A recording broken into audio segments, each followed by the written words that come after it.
Iris Klukas Gleason, my grandmother's birthday today. Today, I guess, is Wednesday, the 29th of June, 2022. My granny would be somewhere around 114 today, should she have been still alive with the technology that we have. Anyways, Granny is no longer on this planet in terms of a living body. She's just some bones down in Holy Sepulchre Cemetery in Burlington, Ontario, Canada, with my grandpa, Jerry Gleason.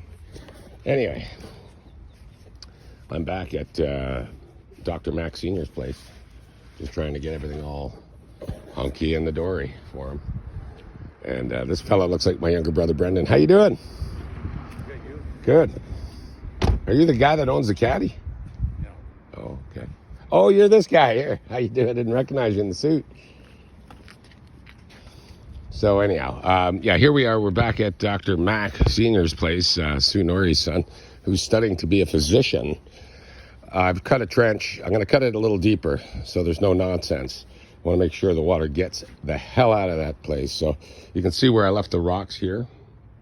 I threw some beach pebbles in here because it helps the drainage. There's just no question about it. And I want to cut all the sandy crap out of here and just keep on going. So I got my favorite sock, the 4-inch corrugated with the sock on it. My friends call me Sock. It's short for Socrates, but anyway. So there you go. There's the tube. That's the tube. This is how the telephone was invented. Hello! Alexander Graham Bell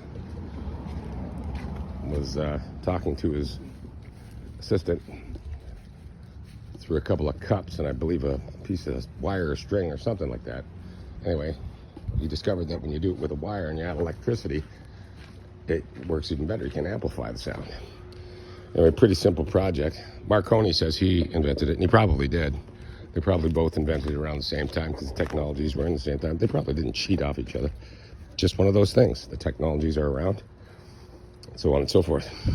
So we have some local rocks here, out and around, but I brought a bunch of rocks to make sure we have enough to cut this trench and to settle in the rocks into the right places.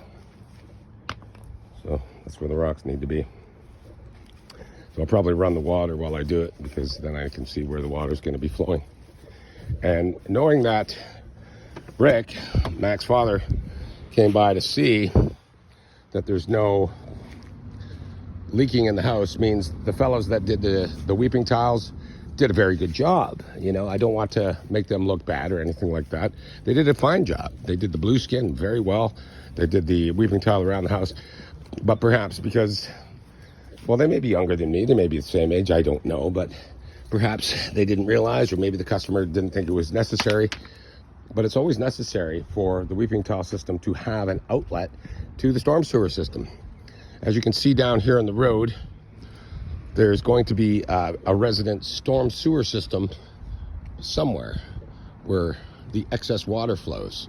There's also the regular sewer system where the poop and the pee and all that stuff goes.